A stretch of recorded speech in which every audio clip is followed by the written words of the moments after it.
What happens when a CEO decides to step out of his corner office and into the shoes of his lowest paid employee?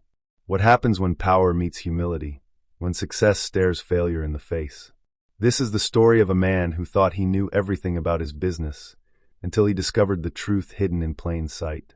This is the story of CEO Landon Pierce. Landon was the kind of man who believed in hard work. He had built his restaurant chain, Pierce's Plates, from the ground up. It wasn't just a business to him, it was his life's work. He prided himself on creating a place where people could enjoy good food, good service, and good memories. But lately something felt off. The numbers weren't adding up. Profits were dropping. Customers were complaining. And worst of all, the employees seemed distant. Landon couldn't figure out why. He paid decent wages, offered benefits, and even gave out bonuses during the holidays. But still something was missing. One evening, as Landon sat in his office, staring at yet another disappointing report, an idea struck him. What if he went undercover? What if he became one of his own employees, not as the boss, but as someone invisible? Someone no one would notice. Someone like a dishwasher. The next morning, Landon Pierce became Leo. He put on an old pair of jeans, a worn-out shirt, and a cap that hid his face. He walked into one of his busiest locations, applied for the dishwasher position, and got the job. No one recognized him. At first, Landon thought it would be easy. He'd wash dishes, keep his head down, and observe. But within hours, he realized how wrong he was. The kitchen was chaos. The heat was unbearable. The noise was deafening. And the pace, relentless. Landon's hands were raw from scrubbing pots and pans. His back ached from standing for hours. But that wasn't the worst part. The worst part was the way the staff treated each other. The head chef, Maggie, was a woman in her late 30s with a sharp tongue and an even sharper temper. She yelled at everyone, cooks, servers, even the delivery guys. But the person she yelled at the most was Rosa, a young server who barely spoke English. Rosa was in her early 20s, with tired eyes and a quiet demeanor. She worked double shifts every day, rushing between tables, taking orders, and cleaning up after messy customers.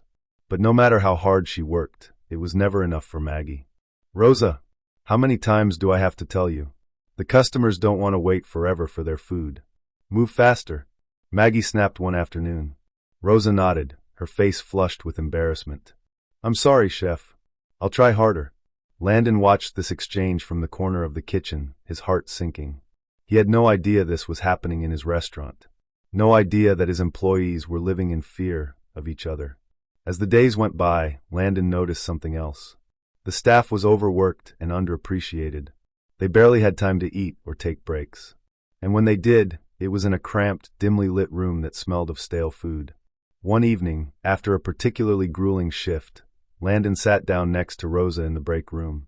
She was eating a cold sandwich, her hands trembling with exhaustion. "Long day, huh?" Landon asked, trying to sound casual. Rosa nodded, forcing a smile. "Every day is long. But it's okay. I need this job. My family, they depend on me." Landon felt a lump form in his throat. He wanted to tell her who he was to apologize for everything. But he couldn't. Not yet. The first twist came a week later. Landon was washing dishes when he overheard Maggie talking to one of the cooks. "We're running out of fresh ingredients again," the cook said. Maggie sighed. "Just use the old ones. No one will notice." Landon froze. Use the old ones? That couldn't be right. He had always insisted on fresh, high-quality ingredients. It was one of the core values of Pierce's Plates. That night, after everyone had left, Landon snuck into the walk-in fridge. What he found made his stomach churn. Expired meat, moldy vegetables, sour dairy products, all of it being served to unsuspecting customers. Landon felt sick. How could this be happening? How could his restaurant, his pride and joy, be cutting corners like this? The second twist came the next day. Landon was scrubbing a stubborn stain off a pot when Rosa approached him. "Leo, can I ask you something?" she said softly. "Of course," Landon replied. Rosa hesitated, then whispered, "Do you ever feel like this place doesn't care about us? Like we're just machines?" Landon's heart broke. He wanted to tell her the truth. But before he could say anything, Maggie walked in. "Rosa, stop slacking and get back to work," she barked. Rosa flinched and hurried away. Landon clenched his fists, his anger boiling over. He couldn't stay silent any longer. The next morning, Landon walked into the restaurant as himself. The staff froze when they saw him. Maggie's face turned pale. Rosa looked like she was about to cry. "Everyone gather around," Landon said, his voice steady but firm. When the staff had assembled, Landon took a deep breath. "For the past 2 weeks, I've been working here as a dishwasher. I wanted to see what life was like for all of you, and what I saw broke my heart." He paused, letting his words sink in. "I saw hardworking people being treated with disrespect. I saw corners being cut and standards being ignored. But most of all, I saw fear. Fear of speaking up, fear of losing your jobs. And for that, I am truly sorry." The room was silent. No one knew what to say. Landon continued, "Effective immediately, this restaurant is closed. Not because of the customers or the profits, but because of the people. Because of you. You deserve better. And I promise you we will do better." Tears streamed down Rosa's face. Maggie looked down, ashamed. The rest of the staff exchanged glances, unsure of what to think. Landon walked over to Rosa and placed a hand on her shoulder. "Thank you for showing me the truth," he said softly. Rosa nodded, her voice barely a whisper. "Thank you for listening." The restaurant remained closed for weeks as Landon worked to rebuild it from the ground up. He hired new managers, implemented better policies, and most importantly, he listened to his employees. When Pierce's Plates finally reopened, it wasn't just a restaurant.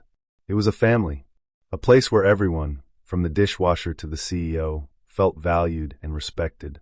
And as for Landon, he never forgot the lessons he learned as Leo. He realized that true success isn't about profits or power, it's about people. Because at the end of the day, we're all just trying to make a living. And sometimes all it takes is a little empathy to change everything. That's the story, friends. I hope you enjoyed it. It was a pleasure sharing it with you all. Don't forget to comment below and let me know where you're watching from. It's always fun to see the global reach of these stories. And if you haven't already, please hit that subscribe button for more amazing stories, tips, and tricks. Thank you for watching, and I'll see you in the next one.